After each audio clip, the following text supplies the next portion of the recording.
یه روز گرم تابستونی توی جون 1975 بود. از اون روزای خیلی گرمی که اگه میرفتی اون بیرون میدیدی کسی داره یه چیزی کباب میکنه، دل و رودت میریخت به هم. ولی اون روز بوی دود شدیدی از سمت اردوگاه چینیا به مشام میرسید. جوری که چند نفر رفتن اونجا و به جنگلبانا گزارش دادن، گفتن که چرا اینقدر این بوی دود غلیظه. توی جای جای اردوگاه یه سری منقلا گذاشته بودن مختص کسایی که میخواستن بیان گوش کباب کنن. یکی از جنگلبانا وقتی که دید همه دارن از بوی دود شکایت میکنن، مسیر دود رو دنبال کرد تا بره ببینه چه خبره. دید که روی یکی از همین منقلای بزرگ وسط اردوگاه یه نفر گوشت گوز کباب کرده. لاشه گوز هم همونجا مونده بود. جنگلبان وقتی که دید لاشه گوز رو همینجوری روی منقل ولش کردن و حتی آب روش نریختن که آتیشش رو خاموش بکنن، رفت یکم روش آب ریخت و بعدم از اونجا رفت و به مافوقش خبر داد که چیزی نبود.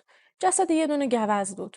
به خاطر اینکه اون ماه فصل شکار بود، خیلی‌ها میومدن اونجا گوز شکار میکردن. با اینکه به ندرت پیش میومد، ولی خب خیلی‌ها بودن که همونجا گوز شکار میکردن، بعدم گوشتشو همونجا تمیز میکردن و کباب میکردن و میخوردن. ولی جنگلبان اشتباه میکرد و اون جسد متعلق به یه گوز نبود. در واقع یه دونه جسد نبود، بلکه جسد زوجی بود که تا لحظه آخر داشتن کنار هم دیگه توی آتیش میسوختن.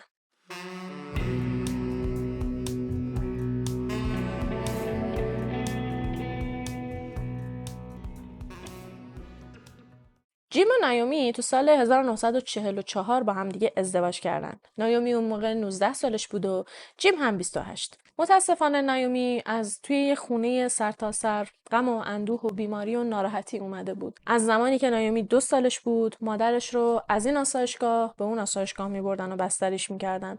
چیز خیلی زیادی از مادرش یادش نبود.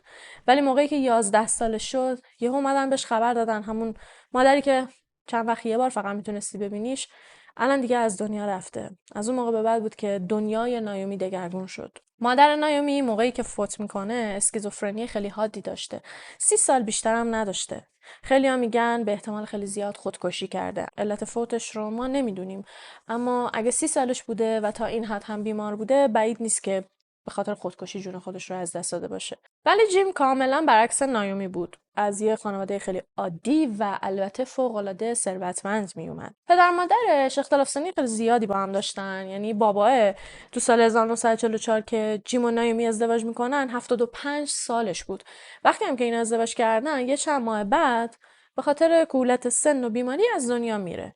5 سال بعدم مادر جیم از دنیا میره. این یعنی که جیم توی 30 سالگی وارث ثروت هنگفتی شده بود که حقیقتا هم نمیدونست باید باهاش چی کار بکنه. وقتی تو سال 1944 تازه با هم دیگه ازدواج کرده بودن، بلافاصله جیم به جنگ اعزام میشه. یعنی توی دورانی که میبایست کنار همسرش میبود، ماه عسلشون رو میگذروندن، خب کنار نایومی نبود.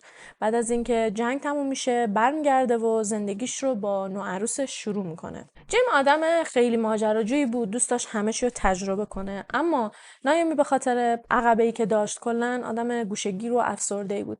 یعنی جیم وقتی که میگفت بریم فلان جا مسافرت، از اون مسافرت‌های خیلی هیجان انگیز که مثلا باید بری توی جنگلا حیوانات مختلف رو ببینی، نایومی از اونایی بود که میگفت خودت تنها برو، من حال و حوصله اینجور جاها رو ندارم. موقعی که جیم سنش کمتر بود با پدر مادرش مسافرت زیاد میرفت. یه مدت رفته بودن پاناما، یه مدت رفته بودن اکوادور.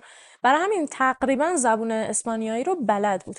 موقعی هم که ثروتش بهش رسید، یه لحظه به ذهنش رسید که خب این پولو ببره توی اون کشورها، چون دوستشون هم داشت اون کشورها رو، بره اونجا و این پولا رو توی املاک سرمایه گذاری بکنه. خب میبایست از آمریکا میرفتن دیگه. نایومی عزا گرفته بود، دوست نداشت از آمریکا بره. برای همینم برخلاف میل باطنیش با نارضایتی همراه شد با شوهرش.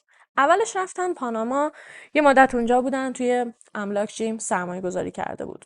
ولی خب از اونجایی که خیلی فوت و فن کارو بلد نبود و به قولی از اون آدمایی بود که فقط پول داشت، توی کار شکست خورد و مجبور شد که دست زنشو بگیره و از پاناما برن به شهر گوایلای اکوادور. اونجا مدیریت یکی از شرکت‌های محصولات تنسکو رو به عهده گرفت. افسردگی نایومی بدتر و بدتر شد به خاطر اینکه اولا اومده بودن توی کشور جدید، دوما کشوری که زبونش رو بلد نبود. سوما جیم از اون آدمایی بود که مرتب میرفت سر کار، یعنی حتی اگه کارم نداشت یه کاری واسه خودش جور میکرد و همیشه بیرون از خونه بود، زنش رو توی خونه تنها میذاشت. برای همینم نایومی روز به روز افسرده تر میشد. از طرفی مقاومت عجیبی میکرد با وفق دادن خودش با شرایط.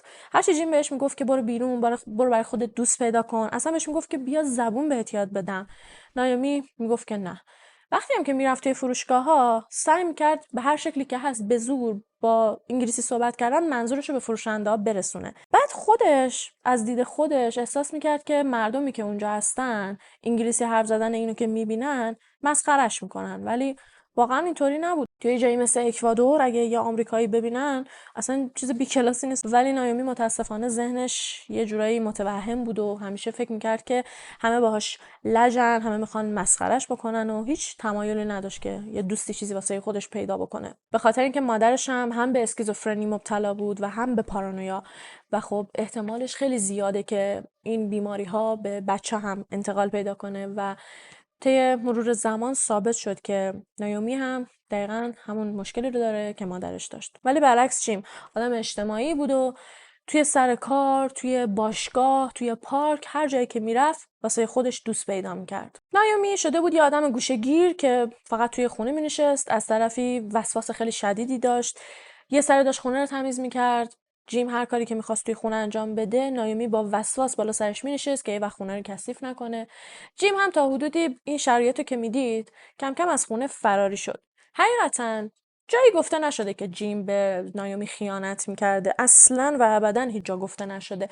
ولی خب نایومی ذهنش کلاً توطئه ساز بود دیگه. کم کم بهش شک کرد و متهمش میکرد، میگفتش که اینکه تو انقدر میری بیرون، اینکه انقدر توی این کشور خوشحالی، احتمالاً کسی رو از قبل اینجا داشتی و خلاصه همیشه با هم دیگه سر مشکلات ریز و درشتی که الان بهتون گفتم بحث و جدل داشتن. تا اینکه طبق تفکر تمام قدیمی‌ها ایرانی و آمریکایی هم نداره، برای اینکه زندگیشون بهتر بشه تصمیم گرفتن که بچه دار بشن، که واقعا من متوجه نمیشم این طرز تفکر از کجا میاد که هنوز متاسفانه خیلی‌ها این طرز تفکر رو دارن.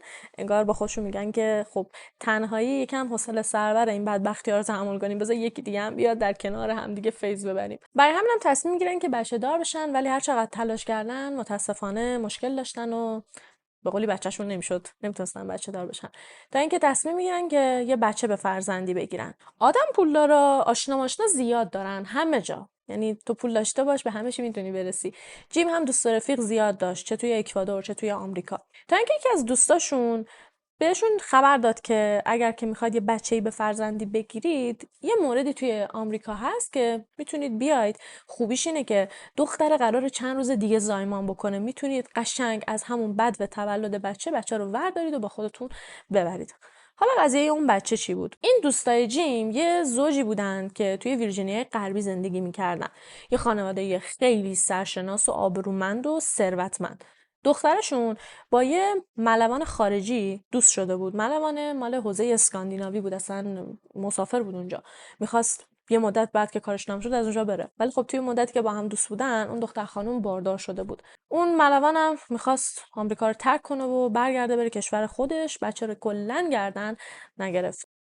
این خانواده هم خب دیر متوجه شدن دیگه، بچه بزرگ شده بود، دخترشون رو از همه قایم کرده بودن و از اونجایی هم که خب مسیحی بودن و به سقط جنین اعتقادی نداشتن، تصمیم گرفته بودن که بذارن این بچه به دنیا بیاد و برای اینکه یه جوری به قول خودشون لکه این ننگ رو پاک کنن و کسی نفهمه بچهشون چه خبطی کرده، این بچه رو برای ثوابش بدن به یه خانواده‌ای که بچه دار نمیشن. این دختر خانم یه دختر 19 ساله بود به اسم جنت. با وجود اینکه اصلاً دوست نداشت که این کار رو انجام بده، ولی به خاطر آبروی خانواده‌اش و اصرارشون قبول کرده بود که بچهش رو واسه سرپرستی بذاره. جیم و نایومی رفتن ویرجینیای غربی، جنت رو دیدن، منتظر موندن. به محض اینکه جنت زایمان کرد بچه رو ازش گرفتن، اسمش رو گذاشتن مارلین و با خودشون بردنش اکوادور. ولی خب یه چیزی که واقعا ثابت شده و محرزه اینه که آدمی که از ته دل خوشحال نباشه هر کاری هم بکنه تا زمانی که خودش نخواد نمیتونه خوشحالی رو به زندگیش برگردونه.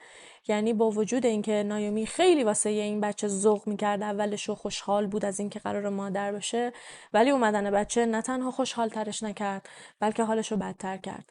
نایومی به خاطر وسواسی که داشت با ماسک نزدیک بچه میشد. همش فکر میکرد که ممکنه بچه رو مریض کنه. یه جور حساسیت‌های بیموردی داشت توی این زمینه. نه فقط خودش بلکه حتی جیم هم وقتی میخواست به بچه نزدیک بشه سرش داد میزد، میگفتش که ماسک تو یادت رفت بزنی، بدون ماسک حق نداری به بچه نزدیک شی. به جز خودشون، خانوادهشون، فامیل، دوست، آشنا، هر کسی که میخواست به این بچه نزدیک بشه میبایست از ماسک استفاده میکرد. و خب تصور بکنید بچه‌ای که داره کم کم رنگا رو تشخیص میده، چهره ها رو تشخیص میده، حالتهای صورت رو تشخیص میده، چشم باز بکنه و تا 2 سالگی فقط و فقط آدمایی رو ببینه که ماسک زدن به صورت، هیچ تماسی نمیتونه با اون آدما برقرار کنه، نه لبخند رو میتونه ببینه، نه خشم رو میتونه ببینه، نه عشق رو میتونه ببینه. مارلین طفلی هم همین جوری بزرگ شد. 2 سال تمام هر کی میمد بالای سرش با ماسک بود. نایومی انقدر وسواس داشت که همیشه دور و بر بچه رو داشت ضد عفونی میکرد. هر وسیله‌ای که مربوط به بچه میشد و 100 بار ضد عفونی میکرد. شیشه شیرش، حتی اسباب بازیاش رو میگرفت زیر آب و کف میشست. اصلا اجازه نمیداد کسی بدون اینکه دستشو بشوره به این بچه دست بزنه. این وسواس نایومی یه جور وسواس بیمارگونه بود. یکی دیگه از اون مواردی که در کنار اسکیزوفرنی و پارانویا کل زندگیش رو تحت تاثیر قرار داده بود. و خب الان که یه بچه هم به این جمع اضافه شده بود، اونم قرار بود تاثیراتش رو توی زندگی ببینه. مارلین کم کم بزرگ شد. یه بچه خیلی خیلی دوست داشتنی و بانمک بود. وقتی که رفت مدرسه، خب توی مدرسه اسپانیایی صحبت میکردن. کم کم اسپانیایی رو از بر شد. انگلیسی رو زیاد بلد نبود، به خاطر اینکه جیم هم به خاطر کارش بیشتر با بقیه اسپانیایی صحبت میکرد. با مارلین هم اسپانیایی حرف میزد. یه وقتایی که مارلین از دست مادرش ناراحت بود، قایمکی میرفت پیش باباش درد و دل میکرد و برای اینکه نایومی متوجه نشه اینا چی میگن، دوتایی با هم دیگه اسپانیایی صحبت میکردن که خب این نایومی رو خیلی ناراحتش میکرد و خیلی بهش برمیخورد. و خب همچنان با وجود اینکه مارلین داشت کم کم بزرگ میشد و یه چند سالی هم گذشته بود از اینکه داشتن توی اکوادور زندگی میکردن، نایومی همچنان مقاومت شدیدی نسبت به یاد گرفتن زبان اسپانیایی نشون میداد. شاید هم یه جور مکانیزم دفاعی واسه لج کردن بود. شاید میخواسته به شوهرش بفهمونه که چون برخلاف میل باطنی منو آوردی، منم لج میکنم و زبون یاد نمیگیرم. وقتی که مارلین رفت کلاس اول، نایومی بیماریش به اوج خودش رسید. یه وقتایی انقدر توهماتش شدید میشد که علنا احساس میکرد که یه صداهایی رو میشنوه. توی خونه تنها بودا، ولی احساس میکرد که یه نفر کنارش نشسته و داره باهاش صحبت میکنه. یا حتی یه وقتایی یه صداهایی رو توی سرش میشنید. سر کوچیکترین مسائل جوش می آورد، مخصوصا با مارلین خیلی بدرفتاری میکرد.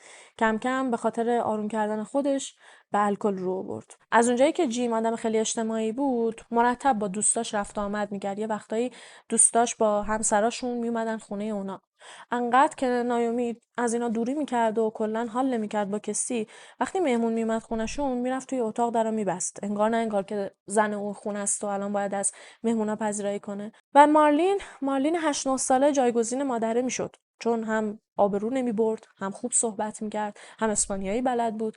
میرفت کنار پدرش مینشست و مهمونا واقعا از بودن مارلین لذت میبردن، ولی همیشه واسهشون سوال بود که زن خونه چرا نمیاد اینجا بشینه. میدونم واسه تو سواله که چرا نایومی نمیرفته از یه پزشک کمک بگیره، درمان بشه. همیشه هم شوهرش بهش میگفت که بیا برات بهترین متخصص رو پیدا میکنم، بیا بریم دکتر، حداقل شاید یه داروی چیزی بهت بده که حالت بهتر بشه. ولی نایومی پاش رو توی مطب یه دونه روانشناس هم نمیذاشت، به خاطر اینکه میترسید. خودش میدونست مشکل داره. میترسید به سرنوشت مادرش دچار بشه. با خودش میگفت من مامانم اون مشکلات رو داشت، مشکلاتی که منم دارم. به محض اینکه مادرم رو بردن پیش دکتر، فرستادنش تیمارستان. اگه منم برم، دکتر تشخیص میده که اوضاع من چقدر وخیمه و منم سرنوشتم مثل مادرم میشه و منم میبرن تیمارستان. مارلین 10 ساله شد و یه دختر خیلی خیلی پر انرژی و شاد بود و البته یه کوچولو هم کنجکاو. یه وقتایی میرفت توی اتاق کار باباش بازی میکرد. اونجا یه عالمه کتاب و پوشه و اینجور چیزا بود. دختر بچه‌ها هم خوب از این چیزا دوست دارن. یه وقتایی میرفت لابلای پوشه ها فضولی میکرد، با همون سواد کوچولوش یه چیزایی رو میخوند، تا اینکه یه سری برگه پیدا کرد، یه سری برگه که مربوط میشد به مدارک به سرپرستی گرفتن مارلین. اونجا بود که متوجه یه چیزایی شد، نه اینکه دقیقاً بفهمه به سرپرستی گرفتنش. مارلین رفت از باباش پرسید که معنی اداپشن یا به سرپرستی گرفتن یعنی چی. باباش هم واسش توضیح داد یه وقتایی یه زن و مردی ممکنه که بچه دار نشن، میرن یه بچه‌ای رو که خانواده‌اش توانایی نگهداریش رو ندارن رو میارن خونه‌شون و ازش با عشق و محبت نگهداری میکنن. وقتی مارلین متوجه شد که معنی به سرپرستی گرفتن یعنی چی، یهو زد زیر گریه. باباش بهش گفت که چی شده؟ چرا داری اصلا این حرفا رو میزنی؟ که مارلین بهش گفت که اون کاغذا رو پیدا کرده. جیم دلداریش داد. بهش گفت که ببین، درسته که تو بچه ما نیستی، درسته که مادرت تو رو به دنیا نیاورده، ولی ما از وقتی که یک روزت بوده و تو رو آوردیم پیش خودمون. تو بچه مایی، ما انتخاب کردیم که تو پیش ما باشی. بچه‌ها متاسفانه یه چیزی هلوش 20 دقیقه از ویدیو حین ادیت از دست رفت. برای همینم من حدود 1 ماه بعد از رکورد اول الان دوباره دارم واسهتون اون 20 دقیقه رو ضبط میکنم. اینو گفتم که کلا از اینکه دکوریو وسط ویدیو عوض شد تعجب نکنید. جیم واقعا نمیدونست به دخترش چی بگه. از طرفی مارلین هم خب حق داشت. خیلی بچه تنهایی بود. مادرش که فقط یه سره داشت مشروب میخورد، غر میزد، تمیزکاری میکرد یا اینکه خواب بود و افتاده بود یه گوشه. نه با بچه وقت میگذروند، نه باهاش بازی میکرد، نه به تکالیفش میرسید. درسته قبل‌تر گفتم که نایومی وسواسی بود، آدمی بود که روی تمیزی خیلی حساس بود، ولی اگه وسواسی دور براتون داشته باشید، وسواسی غیر عادی منظورمه، وسواسی غیر عادی معمولاً آدمای خیلی تمیزی نیستن، بلکه یه چیزی رو بولد میکنن واسه خودشونو بهش گیر میدن. مثلا میبینی خونه یه آدم وسواسی پر از سوسکه ولی روی تمیزی سینکش خیلی حساسه. نایومی هم دقیقا همینطوری بود. خونه‌شون رو گند و کثافت برداشته بود، اصلا کار خونه نمیکرد، اصلا خونه رو تمیز نمیکرد. یعنی از وسواسش در جهت تمیزکاری استفاده نمیکرد. وسواسش کلا وسواس فکری بود، وسواس عصبی بود. ولی مثلا میدیدی یهو به یه لیوان کثیف گیر میداد و توی خونه دعوا را مینداخت. برای همینم جیم بعضی وقتا مجبور میشد که از محل کارش مرخصی بگیره، بیاد خونه، هم خونه رو تمیز کنه، هم غذا درست کنه و هم به وضعیت دخترش رسیدگی بکنه. یعنی در واقع میشه گفت جیم برای مارلین هم پدر بود هم مادر. از اونجایی که نایومی همش خواب بود، اصلا مارلین جرئت نمیکرد بره سمتش، چون که میدونست مادرش روی خوابش حساسه. اگه سر صدا بکنه مادرش بلند میشه داد و هوا را میندازه. اصلا نمیتونست چیزی رو ازش بخواد، یا مثل بچهای دیگه بره به مامانش بگه که بیا به تکالیفم برس یا با هم بازی کن. مارلین توی مدرسه دوستای زیادی نداشت. کلا بچه آرومی بود، گوشه‌گیر، ساکت، همش یه گوشه مینشست و فقط درس رو گوش میداد. با اینکه سنش کم بود ولی بچه خیلی باهوشی بود. انقدر باهوش بود که از عمد نمیرفت با کسی دوست بشه، به خاطر اینکه میدونست اگه بره با یه نفر دوست بشه قطعا طرف بعد یه مدت بهش میگه که خب من میخوام بیام خونتون، یا تو یه روز بیا خونمون. و خب مارلی میدونست که هیچ کدوم از این کارا امکان پذیر نیست. نه مادرش اجازه میده که این بره خونه این کسی، و نه مارلین دلش میخواست که کسی بیاد خونهشون و مادرش رو توی اون وضعیت ببینه. تنهایی مارلین به جایی رسید که کم کم مثل خیلی از بچه‌های همسن و سال خودش واسه خودش یه دنیای خیالی تشکیل داد، یه سری دوست خیالی واسه خودش درست کرد که این دنیای خیالیش از دنیای واقعیش هم واسش واقعی تر بود. توی اون دنیای خیالیش یه عالم دوست و رفیق داشت، یه عالم فک و فامیل داشت. هر شخصی که توی خیالاتش بود یه اسم خاص داشت، یه خصوصیت اخلاقی داشت. مثلا یکیشون چاق بود، یکیشون لاغر بود، یکیشون مهربون بود، یکیشون بد اخلاق بود.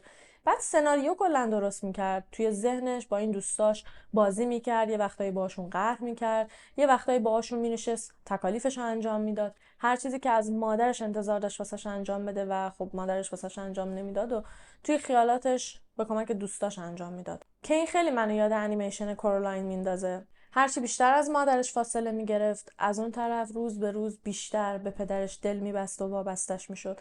چون همونطور که گفتم جیم واقعا واسش کم نمیذاشت. تو سال 1965 جیم دوباره کارش از دست داد و خانواده مجبور شدن دوباره برن آمریکا و توی نیو مکزیکو ساکن شدن. موقعی که اومدن آمریکا مارلین 8 سالش بود. تا اون لحظه فقط اسپانیایی صحبت کرده بود، با آداب و رسوم و فرهنگ اسپانیایی زندگی کرده بود، حتی با آدمای اسپانیایی، با خلق و خوی اسپانیایی ها بزرگ شده بود. واسهش خیلی سخت بود تا بتونه خودشو با شرایط و با وضعیت آمریکا وفق بده. براش خیلی سخت بود که یهو بیاد توی آمریکا، کشوری که از هر لحاظ با اسپانیا تفاوت داشت، بتونه خودشو بکشه بالا و خودشو برسونه به بچه‌های آمریکایی. ولی نایومی برعکس خیلی خوشحال بود. هزار دفعه هم بهتون گفتم که چقدر از اینکه رفته بودن اکوادور ناراحت بود و الان که اومده بودن آمریکا واقعا دیگه انگار هیچی از این دنیا نمیخواست. جیم انقدر از این شاخه به اون شاخه پرید تا موفق شد که نمایندگی روغن موتور گالف توی اکوادور رو بگیره و خانواده هنوز نیومده، هنوز اسباب اساسی رو نچیده، مجبور شدن دوباره بار و بندیلشون رو جمع کنن و برگردن اکوادور. وقتی که دوباره برگشتن اکوادور، فاز بعدی بیماری روی روانی نایومی زد بیرون. اونم فاز قفلی زدن. یه وقت میدیدی عاشق یه چیزی میشد، شیدا و شیفته اون چیز میشد، یا حتی اون کس انقدر واسش وقت میذاشت، انقدر دوستش داشت، ساعتها واسش تایم میذاشت. یه وقت هم میدیدی برعکس، از یه چیزی انقدر بیزار میشد که توی 5 سانتی خودش هم نمیتونست اون چیز یا اون کس رو تحملش بکنه. یه بار مارلین از مدرسه اومد خونه، یه تنگ ماهی دستش بود. یکی از همکلاسیاش بهش یه دونه ماهی گلدفیش هدیه داده بود. نایومی ماهیه رو دید و همجور زل زد بهش. یه چند دقیقه‌ای به شنا کردن ماهی توی تنگ نگاه کرد و اینقدر محو این ماهی شد که فرداش رفت چند تا ماهی گلدفیش به اضافه چند تا تنگ خرید و توی گوشه گوشه خونه گذاشتشون و هر روز می‌نشست بهشون نگاه می‌کرد. یعنی یه وقت می‌دیدی 1 ساعت تمام از کار و زندگیش زده و نشسته فقط شنا کردن ماهیا توی تنگ رو نگاه میکنه. تا وقتی که بچه‌ایم رفتار بعد بزرگترا رو خیلی احساس نمی‌کنیم. یعنی یه بچه‌ای مامانش هر چقدر هم توی بچگی سرش داد بزنه، بازم مامانش رو دوست داره، خیلی ازش ناراحت نمیشه. ولی هرچی بزرگتر میشیم این رفتارا رو یکم بیشتر احساس میکنیم و کم کم عکس‌العمل ما هم نسبت به این رفتارا با بچگیمون خیلی متفاوت میشه. مارلین هم هرچی بزرگتر میشد بیشتر متوجه رفتارهای بد مادرش میشد و دیگه از اون موقع به بعد وقتی با مادرش بحثش میشد سکوت نمیکرد. جلوش وای میستاد، جوابش رو میداد، یه وقتایی با هم دیگه دعوا میکردن. و خب این کلکلای هر روزه با مادرش باعث شد که یواش یواش مارلین یه بچه عصبی و پرخاشگر بشه. دیگه هیچ اثری از اون بچه آروم و مؤدب و گوشه‌گیر نمیتونستی توی مارلین پیدا بکنی. به حدی رسید که همیشه وقتی توی کلاس داشتن درباره خانواده صحبت میکردن، علنی جلوی دوستاش و جلوی معلمش میگفت که من از مادرم متنفرم. البته این مادر واقعی من نیست، مادر واقعی من یه شخص دیگه است. ناامیدی مارلین از نایومی به حدی رسید که یه جا تصمیم گرفت که بالاخره بره اون مادر واقعیشو پیدا بکنه. با خودش میگفت این زن اگه با من نامهربونه به خاطر اینکه من بچهش نیستم، پس قطعا اگه مادر خودمو پیدا کنم و برم سمتش، مادر من با من مثل بچه خودش رفتار میکنه. پس یه روز رفت به جیم گفت که من میخوام مادرمو پیدا کنم. ولی جیم بهش گفت که باشه، ببین من بهت کمک میکنم، ولی تا زمان 21 سالگیت اصلا درباره این قضیه دیگه نمیخوام چیزی بشنوم. 21 سالت که شد خودم میرم و مادرتو وسط پیدا میکنم. این جابجایی‌ها از این شهر به اون شهر، از این کشور به اون کشور، واقعا روح و روان مارلین و نایومی رو ریخته بود به هم، هر کدومشون به یه نحوی. نایومی که عاشق آمریکا بود، یعنی 1000 دفعه هم برش میگردوند یا آمریکا خوشحال میشد. ولی مارلین به خاطر اینکه توی سن حساسی بود، به محض اینکه توی یه شهر میخواست یه دوست پیدا بکنه، ورش می‌داشتن می‌بردنش شهر دیگه، واقعا از دست باباش کفری شده بود. برای همینم از یه جای به بعد تصمیم گرفت که هیچ دوستی پیدا نکنه، چون میدونست به محض اینکه پدرش یه کار جدید پیدا کنه باید از اون دوستش دل بکنه و بره توی محیط جدید. و خب این واسش خیلی دردناک بود. تا اینکه بالاخره تو سال 1973 قرارداد کاری جیم با شرکت روغن موتور تموم شد و دوباره خانواده برگشتن آمریکا. جیم دیگه وضعش خیلی خوب شده بود. این سری که برگشتن آمریکا یه خونه توی سان فرانسیسکو خرید و یه دفتر مشاوره کسب و کارم راه انداخت. به مردم، به اونایی که می‌خواستن یه کسب و کاری را بندازن مشاوره میداد. آخه نیست مثلا همیشه خیلی هم خوب تونسته بود کارهایی که انجام میده رو مدیریت کنه و هیچ وقت ورشکست نشده بود. برای همین با خوش فکر کرد که چرا که نه، برم چیزایی که خودم بلدم و به بقیه هم یاد بدم. این سری که اومدن آمریکا، مارلین کلاس 8مش رو توی آمریکا شروع کرد و خب توی سن خیلی خیلی حساسی بود. فرهنگ اسپانیا و اکوادور به نسبت آمریکا فرهنگ خیلی بسته تریه.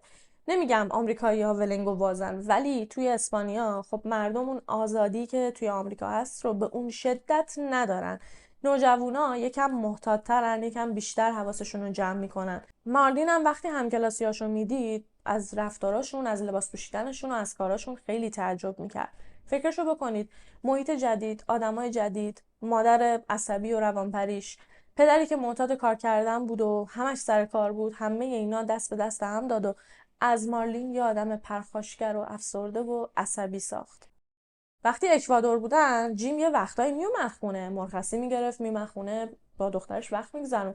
ولی خب از اونجایی که آمریکا در واقع اسمش آمریکاره و هر کسی که توی آمریکا کار میکنه اینو میدونه که چقدر باید تلاش بکنی تا بتونی یه زندگی خوب داشته باشی، جیم هم خب اصلا خونه نمیومد، همش سر کار بود و دنبال این بود که وضع مالیشون رو از اونی که هست بهتر بکنه. غیبت‌های جیم توی خونه باعث شد که این دوتا با هم دیگه همش تنها بشن و بیفتن به جون هم، سر هر موضوعی به هم دیگه گیر بدن و دعوا را بندازن. الان دیگه مارلین بزرگتر شده بود دیگه، وقتی دعوا میکردن به مادرش علنی فحش میداد. البته خب نایومی هم بی جواب نمیذاشتش. با همدیگه زد و خورد نمیکردن، ولی مارلین یه وقتایی توی دعوا وقتی که عصبی میشد خودزنی میکرد، موهای خودشو میکشید یا دست خودشو گاز میگرفت. کم کم معده دردای عصبی اومد سراغش و انقدر اذیت شد تا بالاخره رفت دکتر. دکتر یه سری دارو واسش تجویز کرد که اون داروها واقعا معده دردشو آروم میکرد.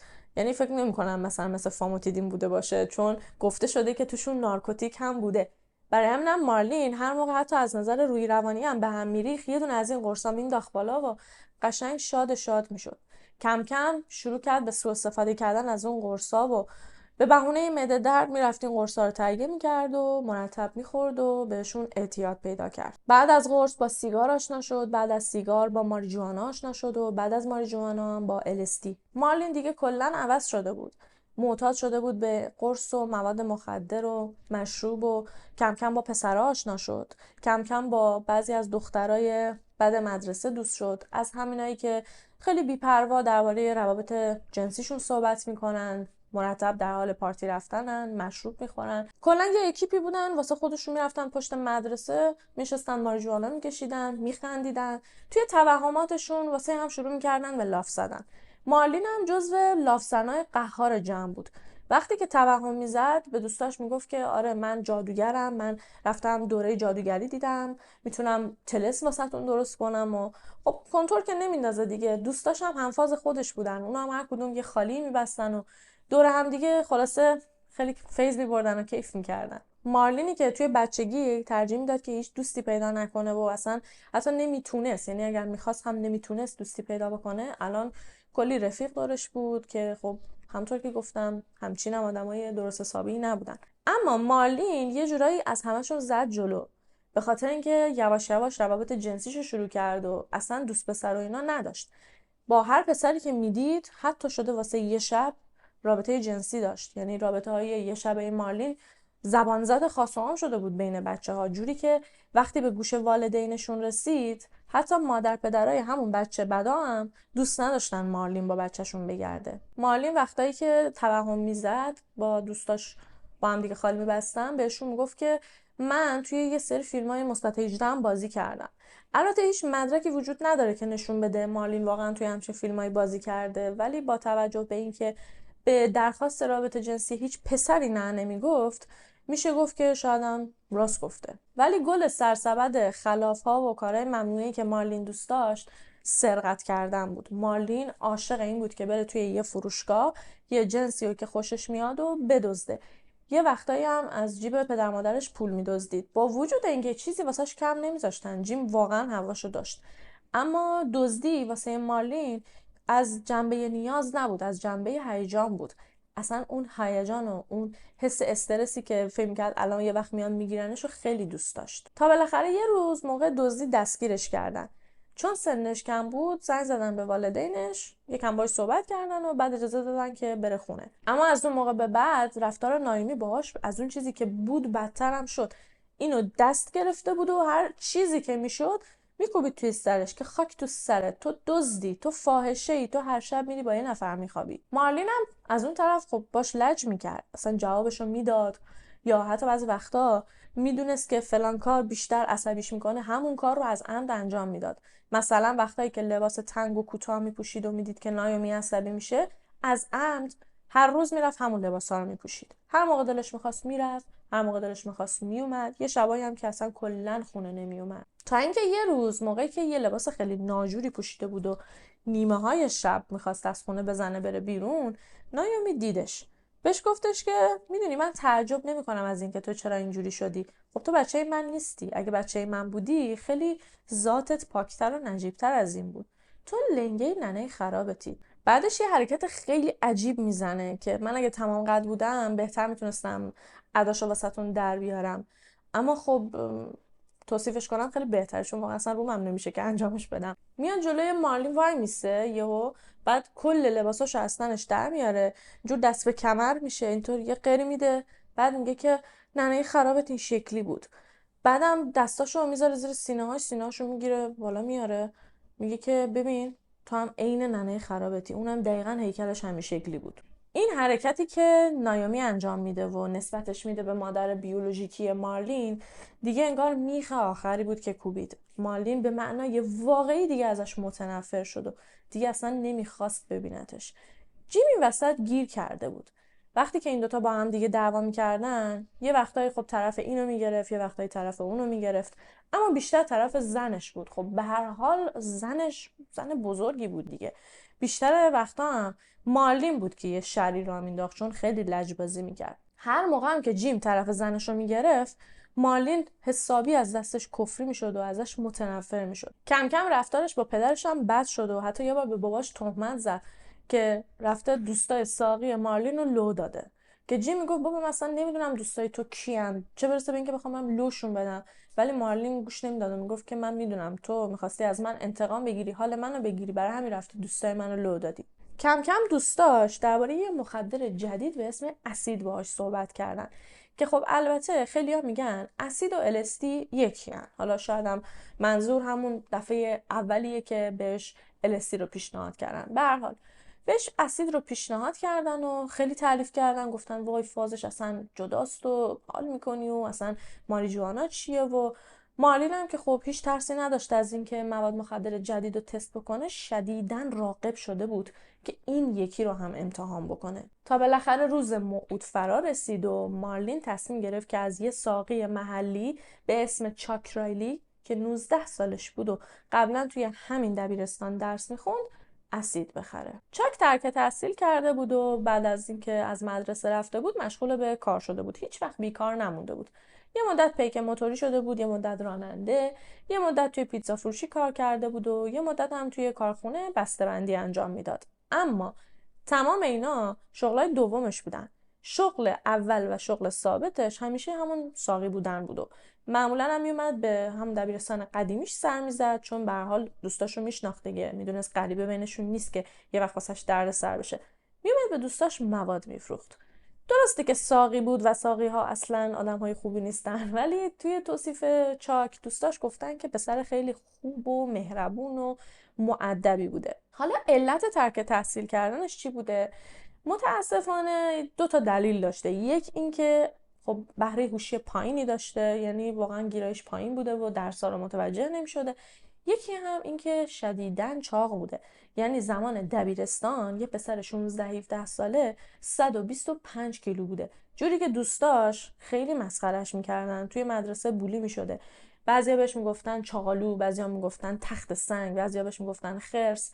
اما خب دوستای صمیمیش که خب میدونستن ناراحت نمیشه از این لفظ، صداش میکردن توپل مپل. بعد از اینکه ترک تحصیل میکنه خیلی مصرانه تصمیم میگیره که لاغر بشه. میره پیش دکتر تغذیه، دکتر بهش رژیم میده و به اضافه یه سری قرص. اون قرصا واقعا داشتن تاثیر خودشون رو نشون میدادن، اما چاک میخواسته خیلی سریعتر نتیجه بگیره. برای همینم توی مصرف قرصا زیاده روی میکنه، دقیقا مثل مارلین که از قرصای معده‌اش سوء استفاده میکنه. اینم از قرصای لاغریش سوء استفاده میکنه، یواش یواش معتاد قرصای لاغریش میشه. بعد میشنوه که آره یه سری مواد مخدر هستن که باعث میشن تو لاغر بشی، که خب البته من تنها مخدری که شنیدم لاغر میکنه شیشه است. تریاک و این چیزا رو نمیدونم، ولی خب شیشه، چون ما بین خودمون جوکه مثلا یه نفر لاغر میشه بهش میگیم مثلا شیشه زدی که انقدر لاغر شدی. برای همین درباره مخدرهای دیگه اطلاعی ندارم. این نور قرمز بکنم خاموش شد. چاک در کنار قرصا کلی مخدرم مصرف میکنه. البته جایی گفته نشده که شیشه میکشیده، چیزای دیگه مثل همین LSD و اسید و ماریجوانا مصرف میکرده که خب اینا لاغر نمیکنن. چاک هم لحظه‌ای که مارلین میبینتش ازش اسید میخره همچنان چاق بوده. خانواده چاک خانواده خیلی محترم و آبرومندی بودن. مادرش پرستار بود، پدرش قنادی داشت. کل شهر میشناختنشون و واقعا پدر و مادر خیلی خوبی داشت. یعنی میخوام اینو بگم که فکر نکنید هر کس که ساقی میشه، هر کس که معتاد میشه خانواده بدی داره. نه، اصلا اینطور نیست. پدر و مادر چاک از اونایی بودن که خیلی با بچه‌هاشون همیشه مهربون بودن. حتی وقتی که چاک به خاطر چاقیش گفته که من میخوام ترک تحصیل کنم، اصلا جلوشو نگرفتن، چون میدونستن بچهشون توی مدرسه داره اذیت میشه. از اون طرف حمایتش کردن که لاغر بشه، از اون طرف براش کار پیدا کردن، هرچند تو پرانتز نمیدونستن که بچهشون ساقیه و فکر میکردن که آره بچهشون الان داره توی پیتزا فروشی کار میکنه. همونطور که گفتم در توصیف چاک میگن که خیلی مؤدب و مهربون و خیلی گوگولی بوده، ولی خب یه چیز دیگه هم که هست این که شدیداً ترسو بوده. یعنی از اونایی بوده که وقتی یه جایی دعوا می‌شده اولین نفری که پا می‌ذاشته به فرار چاک بوده. یه چیزی تو مایه‌های بروز پیرپکاجکی خودمون، همونقدر توپلی، همونقدر مهربون، همونقدر بانمک و همونقدر ترسو. مالین موقعی که ازش اسید خرید، از ذوق اینکه سریعتر این ماده جدید رو امتحان بکنه، جلوی دوستاش همون پشت مدرسه شروع کرد به کشیدن. سریع هم رفت توی توهم، یعنی سریع گرفتش و شروع کرد به چرت و پرت گفتن. دوستاش زدن زیر خنده. یه سری پسر داشتن مسخرش میکردن. چاک هم رفت یهو از مارلین دفاع کرد، به خاطر اینکه از مارلین خیلی خوشش اومده بود. مارلین هم خب دختر خیلی خوشگلی بود. درسته که مارلین دست رد به سینه هیچ پسری نمیزد، ولی خب چاک اصلا و ابدا به قول بچهای عشق ابدی تایپ مارلین نبود. اصلا تایپ من نیست. تایپ من نیست. تو تایپ من نیست. اما تایپ من نیست فکر شما. چاک یه روز رفت در مدرسه و سراغ مارلین از بچه‌ها گرفت. بچه‌ها رفتن صداش کردن و مارلین اومد ببینه که کی باش کار داره. دید که ساقی محل باش کار داره. چاک بهش گفتش که میای امروز بعد از ظهر با هم دیگه بریم سینما. مارلین از جایی که ازش خوشش نمیومد اومد بگه نه، که یهو چاک دستش آورد جلو و پلاستیک ماریجوانایی که تو دستش بود و به مارلین نشون داد و گفت بعد از سینما میریم با هم دیگه یکم گل میکشیم. مارلین به محض اینکه ماریجوانا رو توی دستش دید گفتش که باشه حتما، ولی من بعد از اون با دوستم میام، تو هم یکی از دوستاتو بیار واسه دوستم. عصر همون روز در سینما 4 نفری همدیگه رو دیدن، داشتن با همدیگه سلام احوالپرسی میکردن که یهو مارلین میپره بغل رفیق چاک و بغلش میکنه. اصلا خیلی حرکت عجیبیه که با چاک قرار داشت ولی رفیق چاک رو بغل کرد. بعد از اینکه هم قرار تموم میشه و چاک و رفیقش برمیگردن خونه، بهش میگه که داداش این اصلا از تو خوشش نیومده، پرید بغل من، انگار بیشتر از من خوشش اومده بود. ولی چاک میگه که اشکال نداره، من بهش فرصت میدم، بالاخره تلاشمو میکنم و دلشو به دست میارم. مارلین با چاک خوب بود، باهاش میرفت بیرون، باهاش بگو بخند داشت، اما اصلا و ابدا قبول نمیکرد که دوست دخترش بشه. چرا؟ چون فقط واسه سوء استفاده میخواستش. خب چاک ماشین داشت، میبردش میبردش این بر اون بر، هر جا که مارلین میخواست میبردش، هر کار میخواست واسش میکرد. از همه مهمتر مواد مجانی واسش میآورد. اما همچنان مارلین بهش میگفت که حالا باید خودتو به من ثابت بکنی. هرچی مارلین بدجنستر و عوضی‌تر میشد، چاک عاشق‌تر و راغب‌تر میشد. چاک میدونست که مارلین با 1000 نفره، اما بازم بیخیال نمیشد و تلاش میکرد که دلشو به دست بیاره. از اونجایی که مارلین بین همه ادعا کرده بود که جادوگره و جادوگری بلده، حتی یه بار خودش به چاک میگه که میدونی چرا انقدر دنبال منی؟ میدونی چرا انقدر عاشق منی؟ به خاطر اینکه من تو رو طلسمت کردم. چاک هم واقعا باورش شده بود و انقدر شیفته مارلین بود و هیچ دلیلی هم واسه دوست داشتنش نداشت که جدی فکر کرده بود که مارلین طلسمش کرده. مارلین تمام اون توجه و محبتی که توی خونه دریافت نمی‌کرد و داشت از چاک می‌گرفت. برای چاک تعریف کرده بود که زندگیش چجوریه و چاک هم خیلی بهش محبت می‌کرد. هر موقع که می‌خواست درد دل کنه، چاک با جون و دل می‌نشست، به حرفاش گوش میداد، هر چی می‌خواست واسش می‌خرید. برای همینم چاک تلاش می‌کرد که هر چیزی که مارلین می‌خواد واسش فراهم کنه. از اون ور نایومی که فهمیده بود دخترش با همه میخوابه و وضعیت درستی نداره، هر جا میشست، توی بقالی، توی چقالی، توی نونوایی، توی فروشگاه، توی آرایشگاه، هر جا که میرفت میگفت که میبینید این هم از شانس منه، یه دختر خراب گیرم اومده. مارلین هم این چیزها رو میشنید و دیگه الان به جای اینکه فقط بگه از مادرم متنفرم، هر جا میشست میگفت من از مادرم متنفرم و بالاخره یه روز میزنم میکشمش. تا اینکه یه شب که دوتایی سوار ماشین بودن و داشتن دور میکردن و مواد میزدن، بالاخره خود مارلین رفت سمت چاک و توی ماشین باهاش رابطه برقرار کرد. انگار که به چاک تمام دنیا رو داده بودی. بالاخره تلاشاش نتیجه داده بود و مارلین دوست دخترش شد. رابطه‌های جنسیشون از اون موقع شروع شد، ولی اصلاً از نوع رابطه‌های معمولی نبود. مارلین علاقه خیلی زیادی به رابطه جنسی خشن داشت. یه وقتایی به چاک میگفت که منو ببند به تخت و مثل چی منو کتک بزن. چاک با اینکه دوست نداشت این کار انجام بده، ولی واسه خوشحال کردنش این کارو میکرد و مارلین واقعا لذت میبرد از این موضوع. اما خب مارلین هم متقابلا این کارا رو با چاک انجام میداد. یه وقتایی توی رابطه چاک رو کتک میزد. حتی یه بار که توی خونه یکی از دوستاشون رابطه جنسی داشتن، روی چاک ادرار میکنه و بعدم میزنه زیر خنده و اینجوری میشه که تمام دوستای چاک میفهمن که مارلین چیکار کرده. چاک تا قبل از مارلین نه دوست دختر داشت، نه رابطه جنسی داشت. الان مارلین یه دری رو واسش باز کرده بود، پر از هیجان، پر از اتفاقای جدید. چاک حاضر بود هر کاری انجام بده که این در روش بسته نشه. مارلین نه تنها توی رابطه جنسی، بلکه توی تمام مسائل روی چاک تسلط کامل داشت. یه وقتایی که یه چیزی از چاک میخواست، اگر چاک انجام نمیداد تهدیدش میکرد، میگفت که باهات تموم میکنم رابطه رو. حتی چند بارم به صورت نمایشی رابطه رو تموم کرد، یعنی گفتش که باشه من دیگه با تو کاری ندارم، خداحافظ. چاک انقدر عذاب کشید که حتی 2 دفعه خودکشی کرد که خب مادرش خیلی سریع رسوندش بیمارستان و تونستن نجاتش بدن.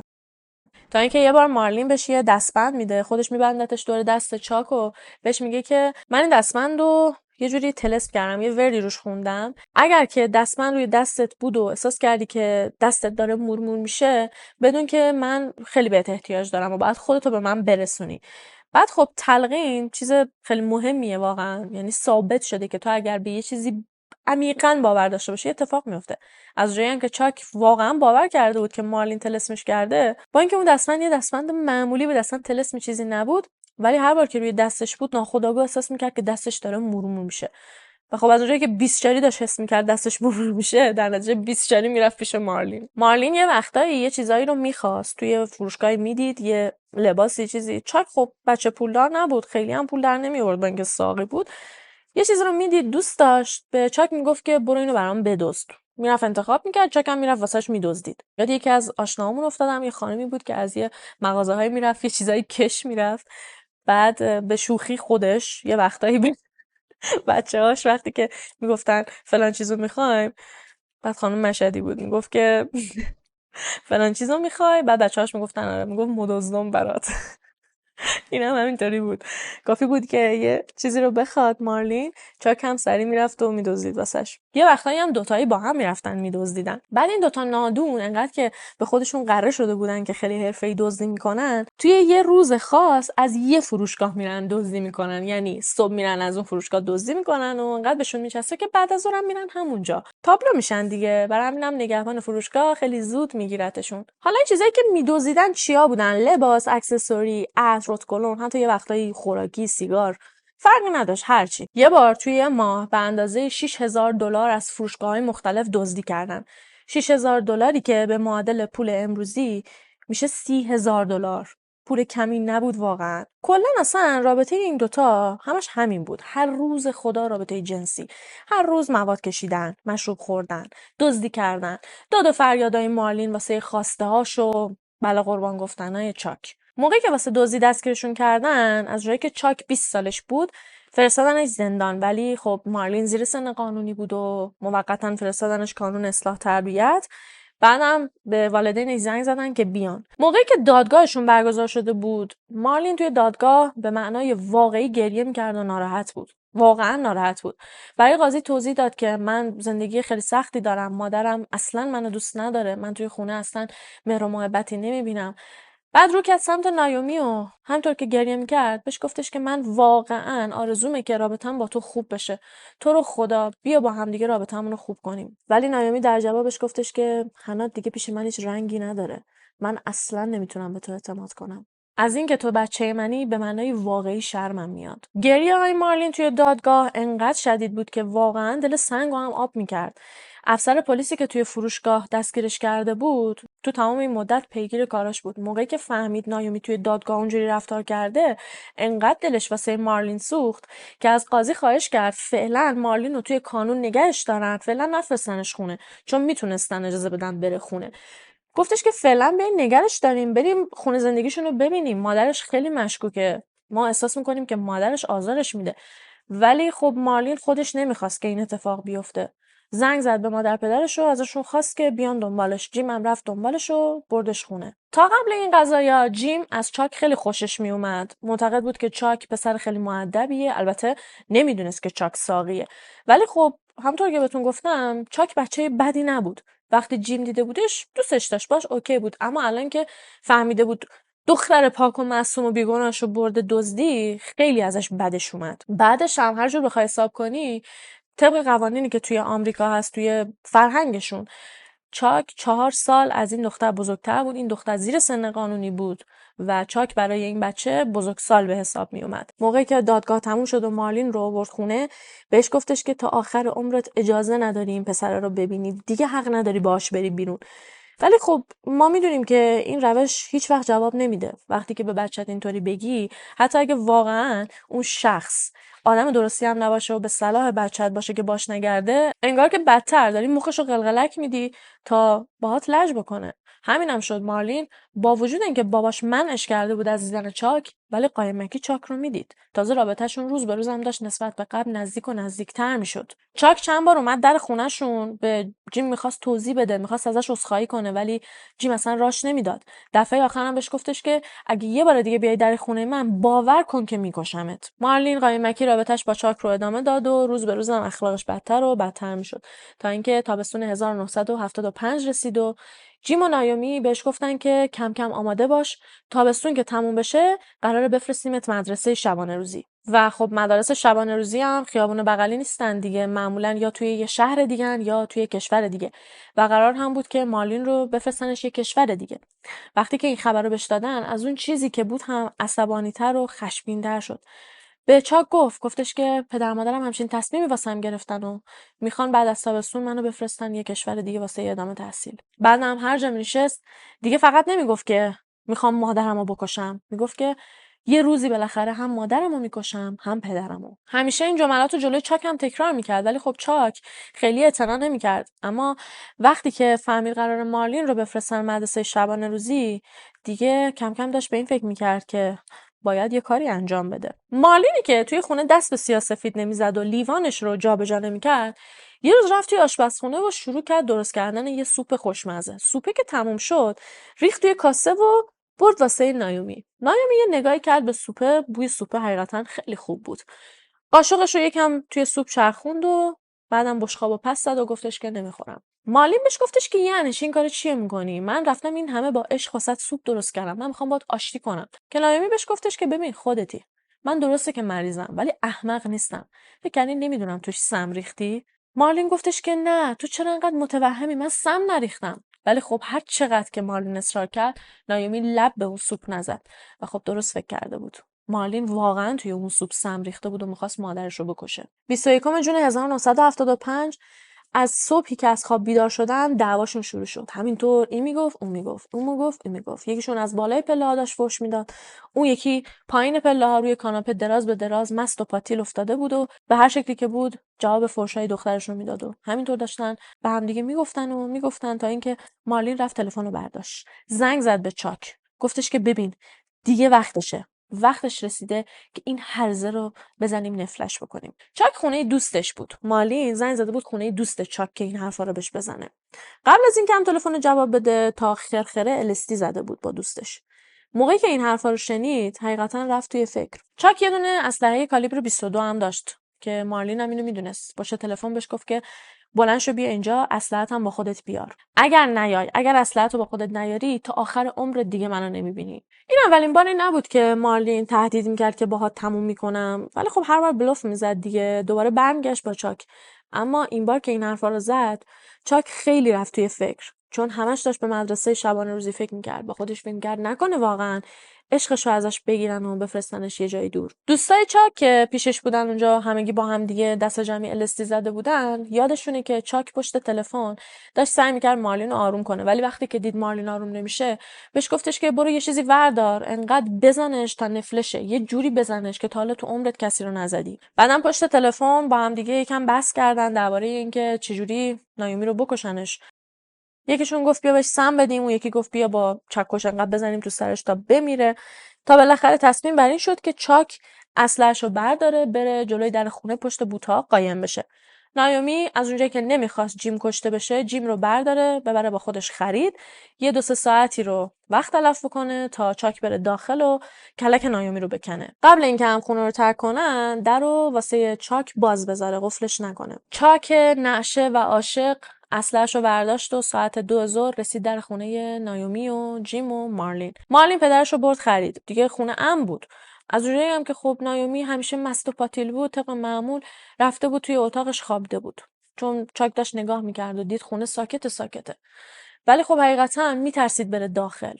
هم میترسید، نمیدونست چی بشه، هم نشه بود، گیج بود، نمیدونست چی به چیه. خیلی لفتش داد تا بالاخره به خودش بقبولونه که باید یه کاری انجام بده و بره داخل. چاک از قبل هم با خودش اسلحه‌اش آورده بود، هم چکش. از اونجایی که نمیخواست همسایه‌ها صدای اسلحه رو بشنون، چکش رو برداشت و رفت بالای سر نایومی و شروع کرد ضربه زدن به سر نایومی. نایومی یهو چشاشو باز کرد. خیلی مست بود.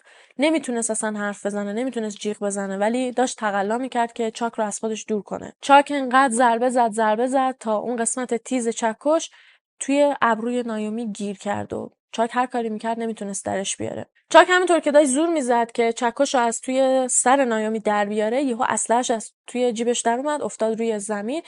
یه جوری روی زمین افتاد که یهو یه دونه تیر از توش خلاص شد. اگه تیر یه ذره اونورتر شلیک میشد، میخورد به پای چاک. نایومی همچنان زنده بود و داشت خورخور میکرد و جون میداد. چاک حقیقتا یکم واسش ناراحت شد، چون که دید داره زجر میکشه. برای همین هم تصمیم گرفت که کارش رو تموم کنه. رفت توی آشپزخونه، یه دونه چاقو آورد و شروع کرد چاقو زدن توی سینه نایومی. بعدم یه بالش برداشت، گذاشت روی صورتش و شروع کرد به خفه کردنش. که یهو همون موقع در خونه باز شد. و جیم اومد داخل. چاک کشتن نایومی رو خیلی لفتش داده بود. یه جوری با مارلین تنظیم کرده بودن که چاک 1 ساعت پیش میبایست قتل رو انجام میداد و از خونه میزد بیرون، ولی به خاطر همون تردید و ترسی که جلوی در خونه داشت باعث شد که خیلی لفتش بده. موبایلی چیزی هم نداشتن که به هم اطلاع بدن دیگه، اون موقع موبایل نبود اصلا. مارلین هم خبر نداشت که کار هنوز تموم نشده. جیم رو از خرید برگردونده بود خونه، ولی موقعی که رسیدن جلوی در احساس کرد که داره از توی خونه صدا میشنوه. برای همینم یهو دست جیمو میگیره و میگه که نرو داخل، اگه بری داخل میمیری. ولی جیم اصلا حرفای مارلین رو نفهمید. یه پوزخندی زد و دستشو ول کرد و رفت داخل. که برای من خیلی جالبه. تو دیدی که دخترت آدم باثباتی نیست، یه دوست پسر مواد فروش داره، زنت اونجوریه، کلا دیدی خانوادت چقدر نابسامان و دگرگونه، بعد الان دخترت داره بهت اینجوری میگه، چرا حرفش رو قبول نمی‌کنی؟ از این طرف هم این دختر رو من کردی از دیدن دوست پسرش، بعدم بهش گفتی میفرستیمت مدرسه شبانه روزی. چرا 1% فکر نمی‌کنی که شاید این دختر بخواد یه انتقامی ازت بگیره، یا حتی دوست پسرش بخواد یه بلای سرت بیاره؟ به هر حال جیم رفت داخل. در اتاق نایومی باز بود و چاک بالای سرش با بالش وایساده بود که جیم اومد داخل و با هم دیگه چش تو چش شدن. جیم فوراً رفت توی آشپزخونه، یه دونه چاقو آورد، ولی قبل از اینکه حتی بتونه کاری انجام بده، چاک اسلحه‌اش رو درآورد و 4 بار توی قفسه سینه‌اش بهش شلیک کرد و کشتش. مارلین و چاک تا چند ساعت آینده با اینکه 2 تا جسد توی اون خونه بود، اونم اجساد پدر و مادر مارلین، ولی توی اون خونه زندگی کردن، غذا می‌خوردن، راه می‌رفتن و 24 ساعت هم توی اتاق رابطه جنسی داشتن با هم دیگه. در واقع میشه گفت مارلین انگار داشت به چاک بابت کاری که کرده بود جایزه میداد. کارت اعتباری و پولای جیم و نایمی رو برداشتن، رفتن کلی خرید کردن. حتی رفتن رستوران، حتی رفتن لباس خریدن. آخر شب هم بلیط خریدن، رفتن کنسرت. بعد از کنسرت برگشتن خونه و احساس کردن که خونه خیلی بو میده. اجساد کم کم داشتن بو میگرفتن. 2 تا فرش برداشتن، اجساد رو توی فرشا لوله کردن و بردن انداختن صندوق عقب ماشین چاک. رفتن سمت یه اردوگاهی به اسم اردوگاه چینیا که چاک و مارلین یه وقتایی میرفتن اونجا خلوت میکردن، یا مواد میکشیدن یا تو ماشین رابطه جنسی داشتن با هم دیگه. کلا اونجا جای خیلی باحالی بود، اما جای خانوادگی نبود. معمولا نوجوانایی که حالا یا مکان نداشتن یا کلا هیجان توی طبیعت رو دوست داشتن میرفتن اونجا و یه سری عشق و حالا انجام میدادن. توی این اردوگاه‌ها قدم به قدم یه سری منقلای کبابپزی بزرگ بود که میتونستی بری اونجا گوشت کباب بکنی. اجساد رو بردن انداختن روی یکی از این منقلا، روشون بنزین ریختن و آتیش زدن و قبل از اینکه آتیش خاموش بشه سوار ماشین شدن و از اونجا رفتن. این که چرا اسم اون اردوگاه چینیاست یه دلیلی داره. زمانی که داشتن خطوط راهن سانفرانسیسکو رو راه مینداختن، چینیا اومده بودن توی سانفرانسیسکو، مهاجرای چینی اومده بودن اونجا داشتن زندگی میکردن. اما این قضیه برمیگرده به خیلی سال قبل. چینیا خیلی زندگی خوبی نداشتن. در واقع همین مهاجرای چینی بودن که راهنای سانفرانسیسکو رو ساختن. چینیا اوضاع خیلی خوبی اونجا نداشتن. یکی از راههایی که چینیا با کمک اون شکم خودشون و زن و بچه‌شون رو سیر می‌کردن ماهیگیری بود.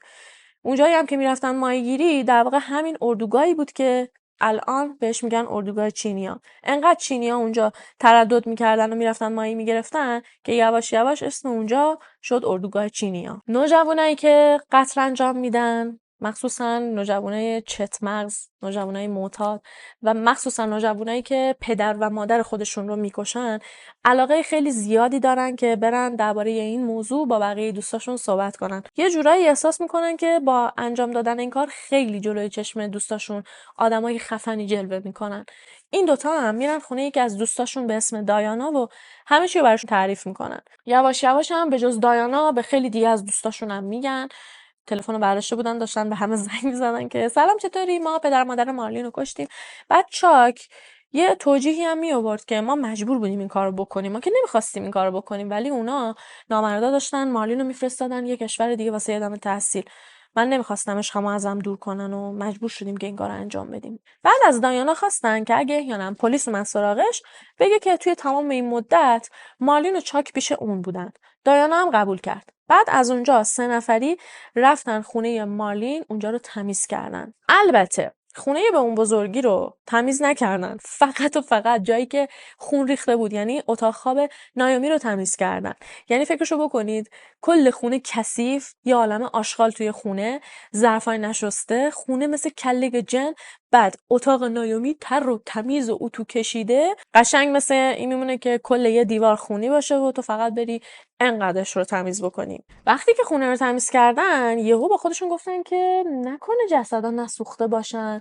برای همینم دوباره برگشتن اردوگاه. دیدن که آره اجساد کاملا نسوختن. دوباره یه مقدار دیگه بنزین روشون ریختن و دوباره آتیش زدن و بعدم از اونجا رفتن. ولی این دوتا از یه چیزی خبر نداشتن، اینکه تو فاصله بار اولی که رفتن اردوگاه و اجساد رو سوزوندن تا دفعه دومی که دوباره برگشتن و سر زدن یه اتفاقی افتاده بود.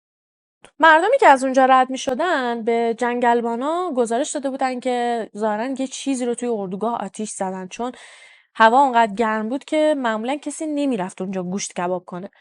یه جنگلبان هم رفته بود سر بزنه که دیده بود آره یه منقلیه، یه گوشتی رو روش کباب کردن، فقط ازش یه سری لاشه مونده، یه سری استخون فقط مونده.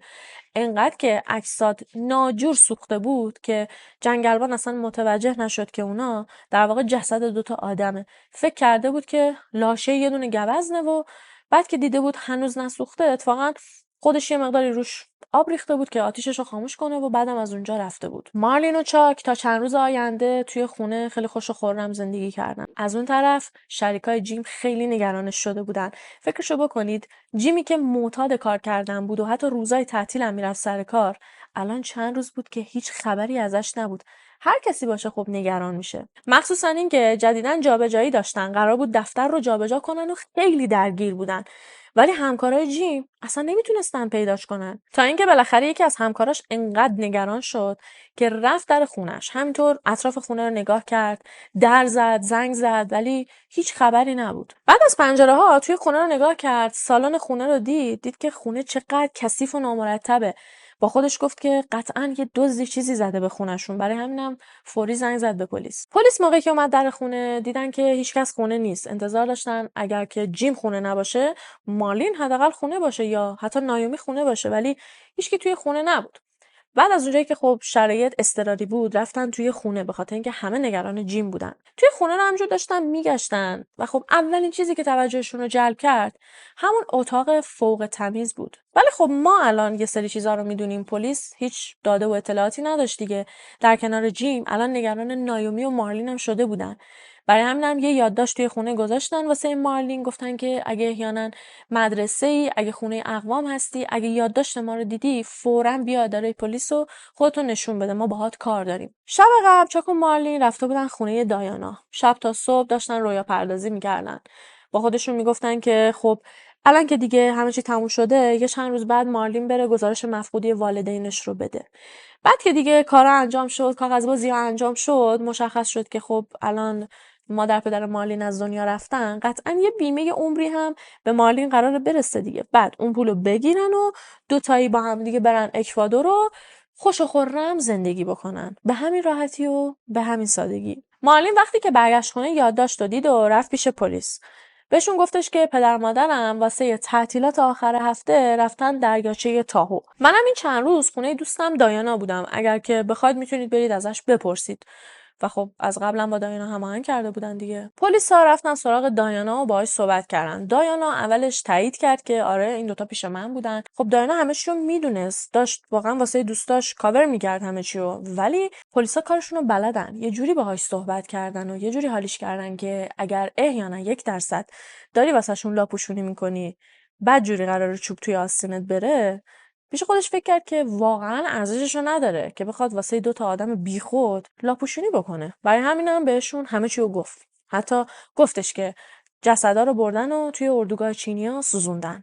پلیس رفت اردوگاه چینیا و جسدای سوخته هنوز اونجا بود. البته جسد که چه عرض کنم، بقایای سوخته اجساد نایومی و جیم بیچاره. مارلین و چاک رو فوراً دستگیرشون کردن و جدا جدا ازشون بازجویی کردن. به محض اینکه مارلین احساس کرد که الان دیگه دارن یه شکل دیگه‌ای باهاش صحبت میکنن و تقریباً مثل یه متهم داره باش رفتار میشه، یهو زد زیر گریه و گفتش که پدر مادرم رفتن دریاچه تاهو، اما یه حسی بهم میگه که مردن. یه حسی توی قلبم بهم میگه که دیگه قرار نیست ببینمشون. بعد شروع کرد مطرح کردن تئوری تا مثلا به پلیس کمک بکنه. اولش گفتش که بابام مامانمو کشته و فرار کرده. بعد چند دقیقه گفتش که نه، احساس میکنم که مامانم بابامو کشته. بعدم خودشو کشته. بعدم جسد جفتشون رو انداخته توی منقل. نه شوخی کردم، اینو نگفت. بعد یهو گفتش که والدینم و اعضای گروه هلز انجلز کشتن، همون موتورسوارای هارلی دیویدسون سوار که اتفاقا یه سری پرونده ها هم ازشون هست که مرتکب یه سری قتل ها شدن. اما از اون طرف به محض اینکه با چاک شروع کردن به صحبت، چاک همه چی رو اعتراف کرد. ولی از همون اول گفتش که مارلین منو شستشوی مغزی داد و من تحت تاثیر اون این کارا رو انجام دادم. بعدم تأکید کرد که قتل جیم واقعا از پیش تعیین شده نبود. آره واسه نایومی ما برنامه ریختیم، اما من جیم رو واسه دفاع از خودم کشتم. اومد سمتم، منم از خودم دفاع کردم. بعدم من تا خرخره الستی زده بودم و حقیقتا خیلی جزئیات اون اتفاق رو یادم نمیاد، اما خب یواش یواش جزئیات اون اتفاق رو یادش اومد و همه چی رو تعریف کرد. وقتی که به مارلین گفتن که چاک اعتراف کرده، گفتش که اصلا همه چیز زیر سر چاکه. من هیچ کارم، من تنها کاری که کردم این وسط این بود که به چاک کمک کردم اجساد رو بسوزونه، تازه اونم مجبورم کرد. بعدش گفتن که اگر اینجوریه چطور توی تمام این مدت داشتی با چاک توی خونه پدر مادرت زندگی می‌کردی، این ور اون ور رفتی، کنسرت رفتی و این کارا رو کردی؟ گفتش که منو نگه داشته بود توی خونه و به زور بهم مواد میداد، منو مجبورم کرده بود، منو گروگانم گرفته بود، تهدیدم کرد که اگه باهاش این ور اون ور نرم، اگه باهاش کنسرت نرم منو میکشه. بعدم زد زیر گریه و گفتش که من این وسط فقط یه قربانی بودم. اگه 1% بخوایم حرفای مارلین رو قبول کنیم که نمیتونیم قبول کنیم، حالا به فرض مثال ما قبول میکنیم، پس کی تمام این مدت به بقال و چقال و نونوا و دوستای مدرسه مرتب میگفته که بالاخره یه روزی من مادر پدرمو میکشم؟ اتاقهای مارلین و چاک رو جدا جدا بررسی کردن، یعنی اتاق چاک توی خونه خودشون و اتاق مارلین توی خونه خودشون. توی اتاق مارلین یه سری نامه پیدا کردن، یه سری نامه که واسه یه دوست پسر قبلیش نوشته بوده ولی خب براش نفرستاده بوده، که توی اون نامه ها نوشته بوده که من دارم به اون پیشنهادی که دادی فکر میکنم، همون مردی که گفتی قراره از مادرم نگهداری کنه. البته نگهداری کنه منظور از این بابت که همون کسی که قراره ما بهش پول بدیم مادر منو بزنه بکشه. هیچ کس نمیتونه منو تو رو از هم جدا کنه، من بالاخره این افریت رو میکشمش و ما میتونیم تا ابد کنار هم زندگی بکنیم. از اون طرف هم توی اتاق چاک متقابلا یه سری نامه از مارلین پیدا کردن که توی تمام نامه ها به چاک گفته بود که بالاخره یه روز باید این هرزه رو از بین ببریمش. یعنی از تمام دوست پسراش خواسته بود که مادرشو براش بکشن، بعد الان داشت میگفت که من فقط یه قربانیم. مثل اون موقعی که واسه سرقت دستگیرشون کرده بودن، این بار هم به خاطر تفاوت سنیشون قرار شد که دادگاه‌های مجزایی واسهشون برگزار بشه. قرار بود که چاک رو به عنوان یه بزرگسال و مارلین رو به عنوان یه نوجوان زیر سن قانونی توی دادگاه‌ها حاضر کنن. متهم زیر سن قانونی ممکنه که حتی زندان هم نره. ممکنه یه مدت بره کانون یا حتی حبس خونگی بهش بدن، توی خونه خودش باشه، همه کار بتونه بکنه، ولی یه پابند واسش ببندن، اونم یه مدت محدود، مثلا 3 سال 4 سال، بعد میتونست پابند رو در بیاره. حتی این اجازه رو داره که بعد از اینکه حکمش تموم شد بره اسمش رو عوض کنه، حتی میتونه بره پروندهش رو پاک کنه، میتونه کلا یه هویت جدید بسازه، بره یه جای جدید زندگی کنه و انگار که کلا از اول هیچ کاری انجام نداده و پاکه. دادگاه‌های نوجوانا بیشتر با هدف اصلاح برگزار میشن، یعنی بیشتر از اینکه به این فکر کنن که فلانی رو اعدام کنیم یا بفرستیمش زندان، حبس ابد فلان، میگن که سعی کنیم اون نوجوان رو به راه راست هدایتش بکنیم. موقعی که این دوتا توی زندان بودن، گهگداری واسه همدیگه نامه مینوشتن، ولی کم کم نامه ها از جانب مارلین کم و کمتر شد، تا اینکه بالاخره توی نامه آخرش به چاک گفتش که من دیگه هیچ کاری با تو ندارم، رابطه ما واقعا تمومه، و اینا هم نوشت که من خیلی ازت عصبانیم و نمیبخشمت که پدرمو کشتی، چون من نمیخواستم پدرم بمیره. و خب همچنان هم اصرار میکرد که من واقعا نمیخواستم پدرمو بکشم. حتی همون کاری که جلوی در خونه انجام داده بود، این که دست باباشو گرفته بود و میگفت نرو داخل، ولی خب خیلی این حرفش قبول نشد و میگفتن که اگر واقعا نمیخواستی پدرتو بکشی، اصلا نمیذاشتی، به هیچ شکلی اجازه نمیدادی که بره داخل، یا یه دادی میزدی، چاک رو خبردار میکردی، ولی هیچ مدرکی نبود که نشون بده مارلین نمیخواسته پدرش رو بکشه. چاک از دوری مارلین واقعا توی زندان عذاب میکشید، اما یواش یواش به خودش اومد و فهمید که توی تمام این مدت اسیر آدم اشتباهی شده بوده. به یه جایی رسید که واقعا از نبود مارلین انگار بیشتر احساس سبکی میکرد. حتی از زندانبان خواست بهش اجازه بده همون دستبندی که مارلین بهش داده بود رو بکنه توی دستش، بخاطر اینکه میخواست ببینه واقعا دوباره دستش مورمور میشه یا نه. موقعی که دستبند رو دستش کرد، دید که هیچ حسی نداره و دستش مورمور نمیشه. چاک اعترافاتش رو یه جا تقریبا میشه گفت پس گرفت. گفتش که من موقعی که رسیدم اونجا، مارلین بالای سر مادرش بود و داشت با چکش به سر مادرش ضربه میزد. من فقط قرار بود برم اونجا بهش کمک بکنم، نه اینکه من برم و مادرش رو بکشم. مارلین همینجور به مادرش ضربه میزد که من رفتم داخل و فقط اون فینیشینگ آخرش رو انجام دادم و بالش گذاشتم روی صورت نایومی و خفش کردم، خلاصش کردم، که یهو همون موقع جیم سر رسید و اون اتفاق افتاد. من هیچ کارم و در واقع مارلین پشت همه این قضایا بوده. وقتی چاک داشت این اعتراف رو میکرد، در واقع هیپنوتیزمش کرده بودن، ولی قاضی این نسخه از اعترافش رو قبول نکرد. به خاطر اینکه کسایی که هیپنوتیزم انجام میدن یه چیزی رو میدونن، اونم این که کسی که هیپنوتیزم میشه انگار که همین الان داره توی زمان حال اون اتفاق رو زندگی میکنه. وقتی میخواد یه چیزی رو تعریف کنه، میگه که من الان رفتم داخل خونه، الان مارلین رو دیدم، از افعال حال استفاده میکنه، توی زمان حال کلا این قضیه رو تعریف میکنه. ولی چاکی از افعال مربوط به گذشته استفاده میکرده و قشنگ معلوم بود که هیپنوتیزم نشده و داره صحنه‌سازی میکنه. چاک برای 2 فقر قتل درجه 1 به اعدام محکوم شد و فرستادنش زندان سن کوئنتین، همون زندان معروفی که اعدامی‌ها رو میفرستن، و منتظر بود که حکمش اجرا بشه. مارلین هم به 5 سال حبس محکوم شد و 21 سالگیش اجازه داشت که از زندان آزاد بشه. خب 16 سالش بود دیگه، زیر سن قانونی بود دیگه، باهاش مثل چاک برخورد نکردن و میگفتن که چاک در واقع روی مارلین تاثیر گذاشته. چاک بزرگسال بوده، به این دختر مواد میداده و خب این دختر کاری نبوده دیگه.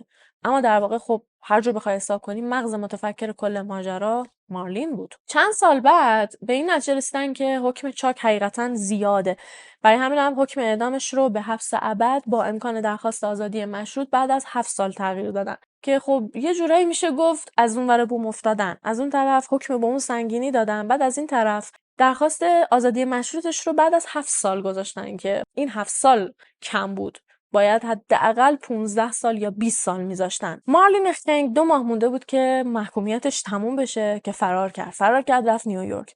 اونجا مواد فروشی میکرد، تن فروشی میکرد، ولی خب بالاخره دستگیرش کردن و برگردوندنش زندان. 2 ماه رو گذروند و بعدم آزاد شد. مارلین خیلی تلاش کرد تا بالاخره تونست یه نشونی از مادرش پیدا کنه. وقتی پرسجو کرد فهمید که مادرش نه تنها زن خراب و فاحشه‌ای نبوده، بلکه دختر یه خانواده خیلی اصیل بوده که خب به خاطر نامردی اون ملوان این بلا سرش اومده بوده و به خاطر آبروش از بچهش گذشته بوده. مادرش ازدواج کرده بود و زندگی خودش رو داشت و خب وقتی که مارلین پیغام فرستاد که میخواد مادرش رو ببینه، مادرش به پیغامش جواب نداد و نشون میداد که گذشته‌اش رو کلا ریخته دور و نمیخواد دخترش رو ببینه و ارتباطی باهاش داشته باشه. چاک توی زندان سرش توی کار خودش بود. هیچ وقت دردسر درست نکرد. درسش رو توی زندان تموم کرد. پاک شده بود. حتی اعتیادش رو ترک کرد. ورزش میکرد. موفق شد که وزنش رو برسونه به 86 کیلو. تا اینکه یه روز یه نویسنده‌ای براش پیغام فرستاد که میخواد یه کتاب درباره این پرونده بنویسه. چاک قبول کرد و یه قرار ملاقات با نویسنده توی زندان گذاشت. نویسنده از اون طرف مارلین رو هم دعوت کرد که بیاد توی زندان. میخواستن ستایی با هم صحبت کنن تا بتونه کتابش رو بنویسه. مارلین و چاک بعد خیلی مدت بود که همدیگر رو میدیدن. چاک خیلی گرم و صمیمی، خیلی با اخلاق خوب با مارلین رفتار کرد، ولی مارلین مثل بهت ها همینطور فقط چاک رو نگاه میکرد و حرفی واسه گفتن نداشت. همینطور داشت به چاک نگاه میکرد و یهو به خودش نگاه کرد، دید که چاک چقدر تغییر کرده، دیگه معتاد نیست، لاغر شده، خوشتیپ شده. توی زندانم همه دوستش داشتن و هیچکس اذیتش نمیکرد. اما مارلین داغونتر از قبل غرق مواد بود. بعد از اینکه حرفای نویسنده با جفتشون تموم شد، مارلین یه خداحافظی خیلی کوچولو کرد و از اونجا رفت. چاک رو کرد سمت نویسنده و بهش گفت که دیگه الان مطمئنم که تا آخر عمرم قرار نیست ببینمش. مارلین بعد از اینکه از زندان آزاد شد، رفت سمت خلاف. هر خلافی که فکرشو بکنید انجام میداد. مواد فروشی و تن فروشی به کنار، جعل هویت میکرد. یه بار توی سال 1990 یه باند خلافکاری رو دستگیر میکنن که اینا جاعل هویت بودن و هویت‌های مردم رو جعل میکردن و حساباشون رو خالی میکردن که سردسته باندشون مارلین بود. این بار وقتی که دستگیر شد، دوران محکومیتش که تموم شد، تصمیم گرفت که اصلاح بشه. رفت کالج ولی خیلی زود از کالج اخراج شد و دوباره برگشت سمت خلاف. هیچ کس هم ازش خبر نداره. 100 بار تا حالا اسمشو عوض کرده. اگه الانم زنده باشه حدوداً 66 سالشه. من خیلی اسمشو سرچ کردم، توی گوگل سرچ کردم، توی فیسبوک سرچ کردم، ولی مطمئنم که خب اسمش رو کاملا عوض کرد. یعنی حتی شاید دیگه حتی مارلین هم نباشه. اما یه احساسی به من میگه که رفته اکوادور، چون مارلین عاشق اکوادور بود. حتی توی خیالاتش با چاک هم بهش میگفت که بعد از اینکه پول بیمه رو گرفتیم بریم اکوادور. مثلا نمیگفت که بریم برزیل، نمیگفت که بریم انگلیس. همچنان انگار اکوادور واسهش اون بهشت دست نیافتنی بود توی ذهنش. چاک هم بالاخره بعد از 40 سال توی 60 سالگی از زندان آزاد شد. اما یه سوال خیلی مهمی که خیلی‌ها هنوز سعی می‌کنن بهش جواب بدن اینه که آیا مارلین قاتل بالفطره بود؟ آیا ذاتاً از شکم مادر قاتل به دنیا آمد؟ یکی از چیزایی که باعث میشه همه این نظریه رو رد کنن و بگن که نه اون قاتل بالفطره نبوده این بود که مارلین بچه شیطانی و شری نبود، بچه خوبی بود، همه دوستش داشتن.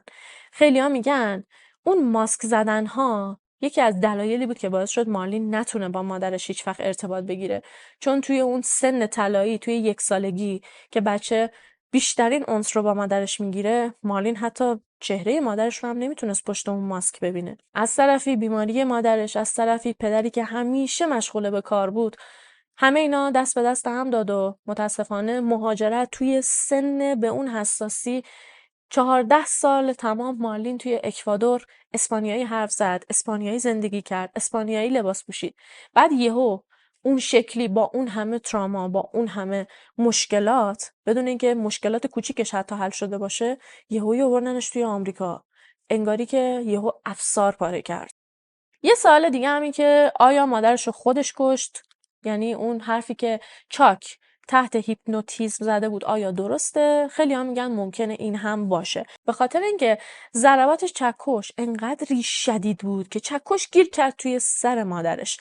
و خب وقتی که ضربات انقدر شدیده نشون دهنده اینه که اون شخصی که داره ضربات رو میزنه خیلی عصبانیه.